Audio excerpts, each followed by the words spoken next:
प्रतिभा संवर्धन का मूल्य भी चुकाया जाए। गांधी युग में जो सत्याग्रही उभर कर आगे आए वे स्वतंत्रता सेनानी कहलाए, यशस्वी बने। ताम्रपत्र, पेंशन और आवागमन के मुफ्त पास प्राप्त करने के लाभों से गौरवान्वित हुए। जो उनमें वरिष्ठ और विशिष्ट थे वे देश का शासन सूत्र संचालन करने वाले मूर्धन्य बने। बापू के संपर्क में रहे नेहरू, पटेल जैसे अनेकों रत्न ऐसे हैं जिनके स्मारकों को नमन किया जाता है। इतिहास के पृष्ठों पर यशोगाथा पढ़कर भाव विभोर हुआ जाता है। यह उनकी प्रचंड प्रतिभा का प्रतिफल मात्र है। यदि वे संकीर्ण स्वार्थ परायणों की तरह अपने मतलब से ही मतलब रखते तो मात्र कुछ सुख साधनों से मन बहला पाते। प्रकाश स्तंभ बनने के सुयोग सौभाग्य से तो उन्हें वंचित ही रहना पड़ता। जो उन दिनों कृपणता धारण किए रहे वे अग्रगामियों के साथ अपनी तुलना करने पर माया मिली न राम वाली स्थिति पर पश्चाताप ही करते रहते हैं। पर बीता हुआ समय पुनः लौटता कहाँ है। बुद्ध, गांधी, दयानंद, विवेकानंद, विनोबा जैसों की महान उपलब्धियां स्मरण करके हर विचारशील का अंतःकरण उमगता है कि यदि उन्हें ऐसा ही श्रेय मिल सका होता तो कितना अच्छा होता। उस अवसर को गंवाकर वे जिस ललक लिप्सा की पूर्ति का दिवा स्वप्न देखते रहते हैं उसे भी कौन साकार कर पाता है। तृष्णा मरते समय तक प्रौढ़ ही बनी रहती है। शेख चिल्लियों का समुदाय कुबेर जैसा धनाढ्य और इंद्र जैसा प्रतापी बनने के सपने देखता है, पर अब निष्कर्ष की वेला में मात्र इतना ही प्रतीत होता है कि कोल्हू के बैल की तरह पिलते और पिसते हुए समय बीतता गया। शमशान के भूत पलीत की तरह डरते और डराते रहने के अतिरिक्त और कुछ हाथ न लगा। भाग्यवान वे हैं जिन्होंने आदर्शों के लिए रिश्ता जोड़ा, महानता का मार्ग अपनाया और ऐसा कुछ कर दिखाया जिसका अनुकरण करते हुए असंख्यों को गौरव गरिमा का लक्ष्य प्रदान करने वाला ऊर्जा भरा प्रकाश उपलब्ध होता रहे। मूर्खता और बुद्धिमत्ता के चयन के लिए इसी चौराहे पर सही निर्णय करने का अवसर है। वैसा अवसर सुयोग भी इन्हीं दिनों है जिसका लाभ भगीरथ और अर्जुन ने अपनी उदात्त साहसिकता के बदले खरीदा था। वरदान अनायास ही किसी को कहाँ मिलते हैं। देवता कुपात्रों और असमर्थों पर कृपा करते हैं। पात्रता की गहराई रखने पर ही वर्षा का पानी विशाल जलाशय के रूप में लहराता है। यह युग संधि का प्रभात पर्व ऐसा है जिसमें महाकाल को प्राणवान प्रतिभाओं की असाधारण आवश्यकता पड़ रही है। दैवी प्रयोजन महामानवों के माध्यम से ही क्रियान्वित होते हैं। अदृश्य शक्तियां तो उनमें प्रेरणा भर भरती हैं। यह व्यक्ति का स्वतंत्र निर्धारण होता है कि उन्हें अपनाए या ठुकराए।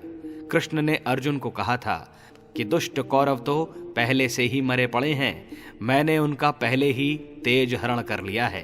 तुझे तो धर्म युद्ध में निरत होकर मात्र श्रेय भर गले धारण करना है। वस्तुतः युग की विकृतियों का शमन होना ही है। नवसृजन का ऐसा महायज्ञ जाज्वल्यमान होना है जिससे आगामी लंबे समय तक सुख शांति और प्रगति का वातावरण बना रहे। एकता और समता को मान्यता मिले, ध्वंस का स्थान सृजन ग्रहण करे और चेतन तथा भौतिक शक्तियों का नियोजन मात्र सत प्रयोजनों के निमित्त होता रहे। इसी उज्जवल भविष्य को सतयुग की वापसी नाम दिया गया है। अनीति की असुरता का दमन देवताओं की सामूहिक शक्ति संग शक्ति दुर्गा के अवतरण से संभव हुआ था। लगभग उसी पुरातन प्रक्रिया का प्रत्यावर्तन नए सिरे से नए रूप में इन दिनों संपन्न होने जा रहा है।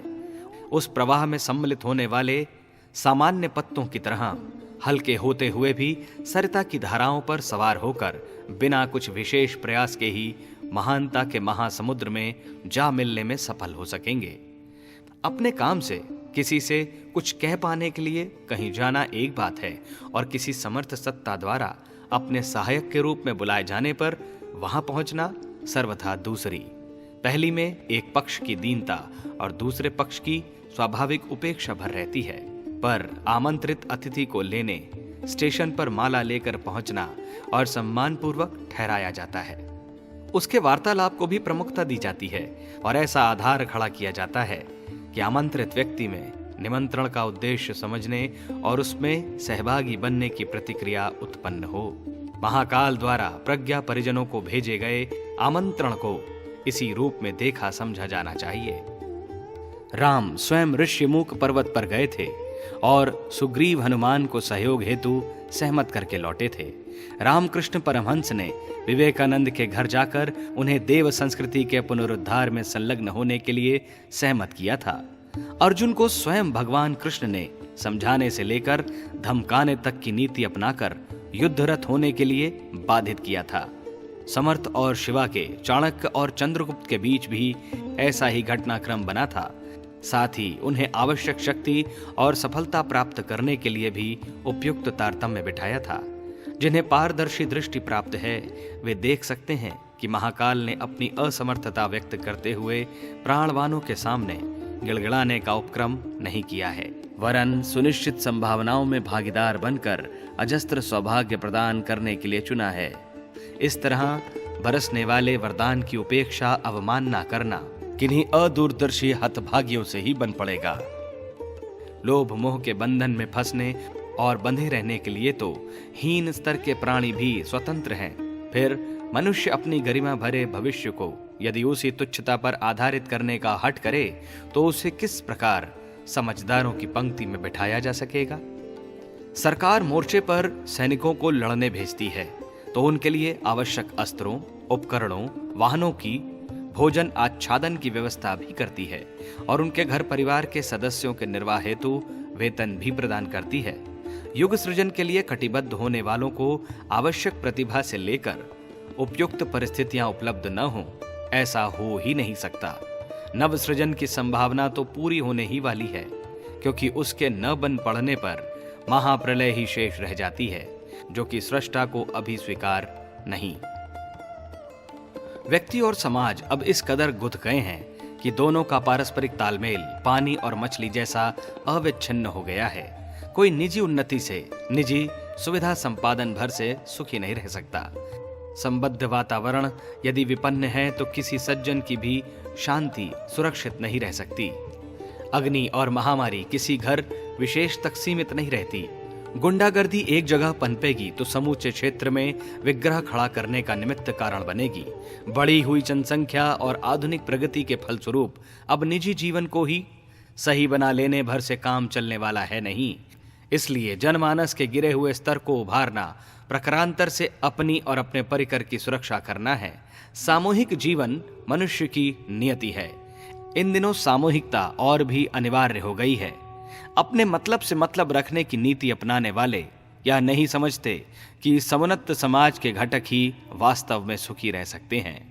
प्रतिभा संपादन के लिए विशेषतया उच्च स्तरीय वातावरण में रहना, उत्कृष्ट सोचना और आदर्शवादी क्रियाकलापों में निरत रहना चाहिए। निजी सुधार एवं अभ्युदय भी इसके बिना नहीं हो सकता।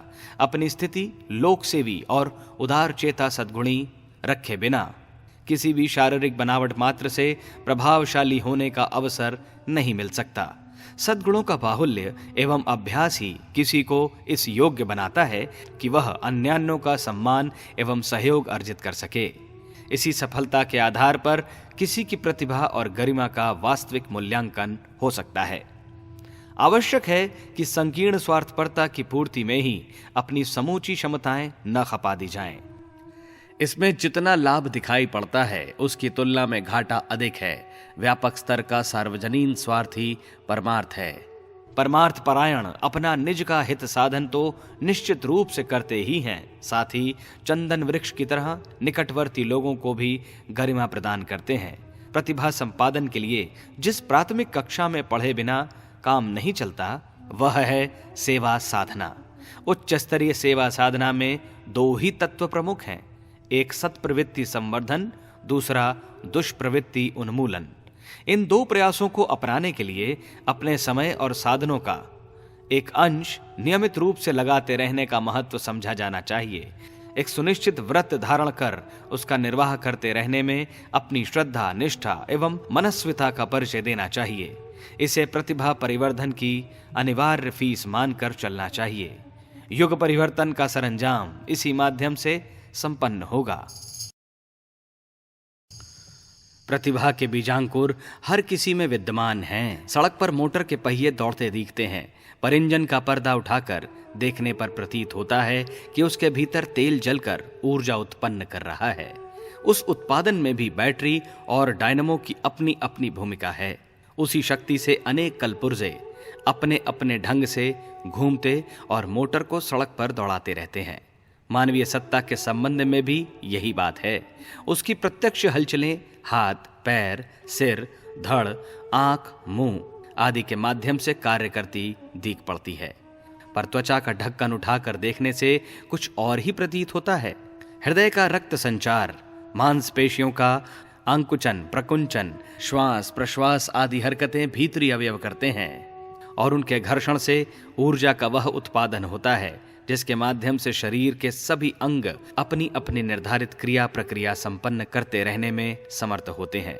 इन सब के भीतर भी एक गहरी परत है जो मस्तिष्क के मध्य भाग ब्रह्मरंध्र में विद्युत प्रवाह के उद्गम स्रोत का काम करती है।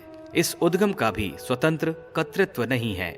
वह अखिल ब्रह्मांड में संव्याप्त महा ऊर्जा से संबंध जोड़कर जितना आवश्यक है उतना ग्रहण करती रहती है। अंग अवयवों की बनावट तो रक्त, मांस, अस्थि, मज्जा, वसा आदि से विनिर्मित प्रतीत होती है, किंतु वस्तुतः इनके बीच अरबों खरबों जीवकोशों, ऊतकों की ऐसी क्रियाशीलता विद्यमान दिखाई देती है जो मानो किसी स्वतंत्र विश्व का उद्भव, अभिवर्धन, परिवर्तन उनके बीच हो रहा हो। यों जीवकोश अपने स्थान पर व्यवस्थित रूप से विद्यमान दिखते हैं, पर वे तेजी से अपना काम करते हुए अपनी सीमित सत्ता को समाप्त कर लेते हैं। साथ ही वे एक और आश्चर्य प्रस्तुत करते हैं कि अपना समानांतर उत्तराधिकारी कोश बनाकर अपने मरण से पूर्व स्थानान्नपन कर देते हैं ताकि रिक्तता उत्पन्न न होने पाए। मृतक कोश कचरे के रूप में बहिर्गमन छिद्रों द्वारा बाहर निकलते रहते हैं। जीवित कोश अन्न, जल, वायु जैसे पोषक माध्यमों को ग्रहण करने से लेकर पचाने तक के काम में लगे रहते हैं। कण कण में निरंतर गतिशील यह प्रक्रिया इतनी द्रुतगामी होती है कि उसकी अनवरत क्रियाशीलता को देखकर आश्चर्यचकित रह जाना पड़ता है। इतना बड़ा कार्यतंत्र इतने छोटे घटकों से मिलकर बना है, यह कम आश्चर्य की बात नहीं है। उससे भी अधिक आश्चर्य इस बात का है कि प्रत्येक जीवकोश छोटे रूप में लगभग उसी क्रियाकलाप का अनुसरण करता रहता है जो अपने सौरमंडल में गतिशील रहता है। यह सब कैसे होता है? शक्ति कहां से आती है? साधन कहां से जुटते हैं? इन सब का उत्तर काय कलेवर के कण कण में संव्याप्त और गतिशील विद्युत प्रवाह की ओर संकेत करके ही दिया जा सकता है। क्योंकि घटक अत्यंत छोटे हैं और उनमें काम करने वाली सचेतन स्तर की विद्युत अत्यल्प मात्रा में आंकी जाती है, इसलिए वैसा कुछ अनुभव नहीं होता जैसा कि बिजली की अंगीठी या तारों को छूते समय होता है। फिर भी उनमें उपस्थित शक्ति की प्रचंडता सुनिश्चित है। यदि ऐसा न होता तो असंख्य लघु घटकों से विनिर्मित काया का प्रत्येक घटक अपने अपने कामों को इतनी मुस्तैदी से, इतनी नपी तुली सही रीति से कर न पाता।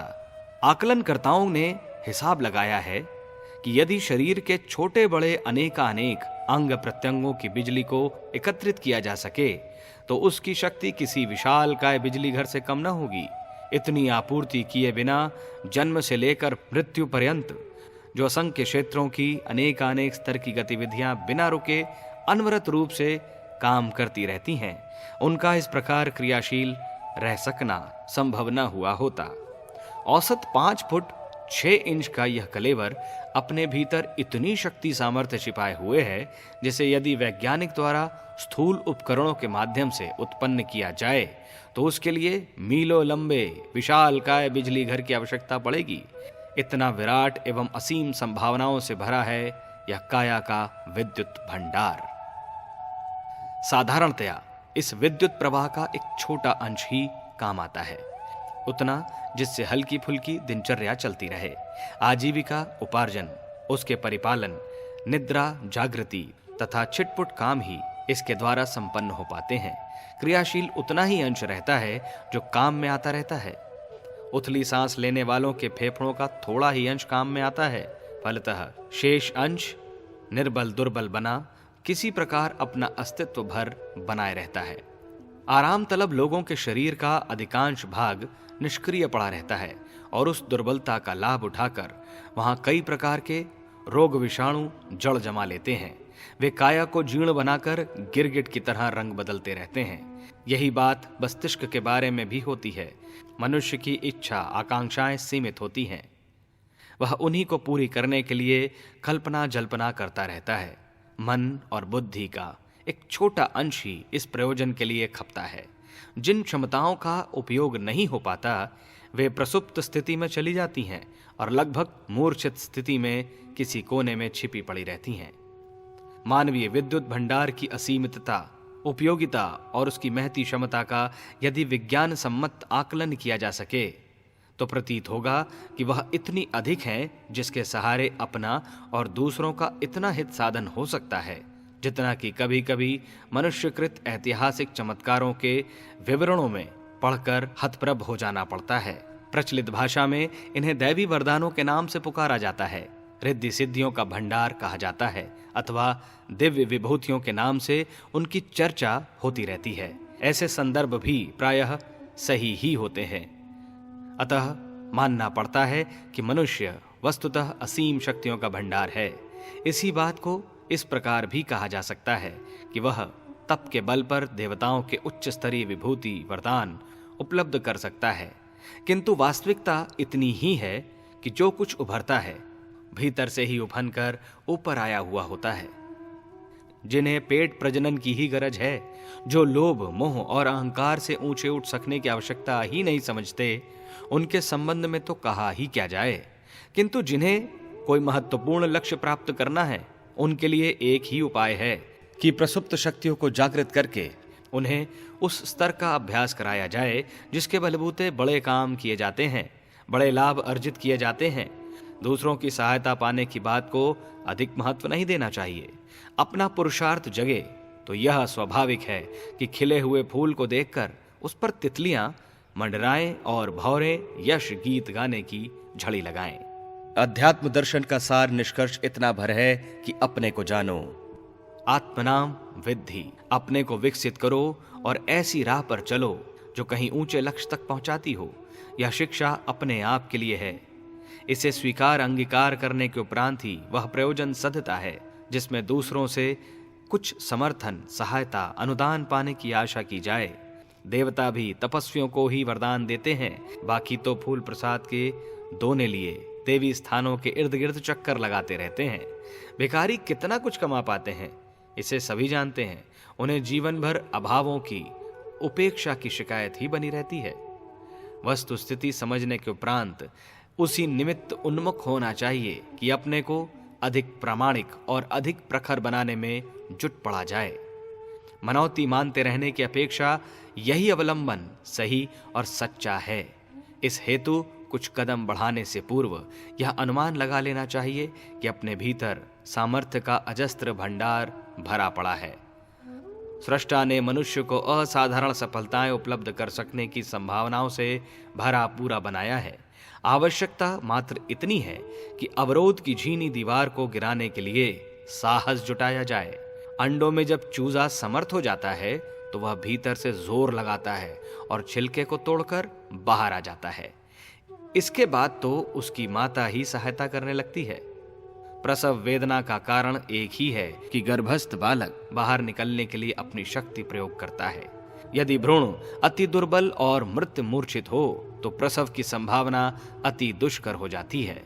गर्मी संघर्ष से उत्पन्न होती है, हलचल और प्रगति भी उसी के सहारे बन पड़ती है। प्रतिभा परिष्कार के लिए भी वही करना पड़ता है। अखाड़े में कड़ी मेहनत किए बिना कोई पहलवान कैसे बने? सैनिकों को अनेक प्रकार के कठिन अभ्यास आए दिन करने पड़ते हैं।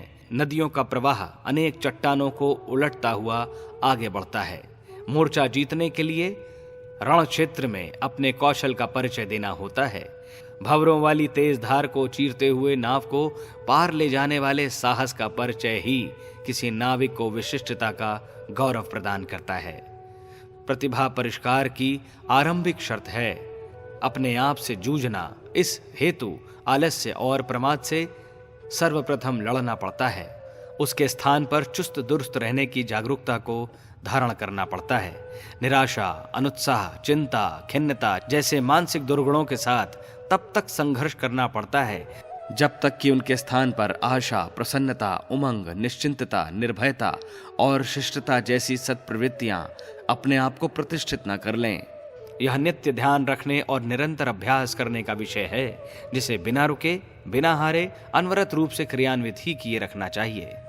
प्रतिभा त्रिवेणी की तरह है, जिसमें शारीरिक ओजस, मानसिक तेजस और अंतराल में सन्निहित वर्चस को जगाना, उभारना और प्रखरता संपन्न बनाने के स्तर तक उठाना पड़ता है। संयम सद सके तो स्वस्थ रहने की गारंटी मिल जाती है। उपयुक्त काम का चुनाव करके उसमें अभिरुचि, एकाग्रता और तत्परता का नियोजन किए रखा जाए तो साधारण कामकाज भी इस अभ्यास के सहारे अधिकाधिक बुद्धिमत्ता और कुशलता प्रदान करते चलते हैं। इसी आधार पर शारीरिक ओजस और मानसिक तेजस की उतनी मात्रा उपलब्ध हो सकती है जिस पर संतोष और गर्व अनुभव किया जा सके। सदाशयता पर सघन श्रद्धा के होने का नाम ही वर्चस है।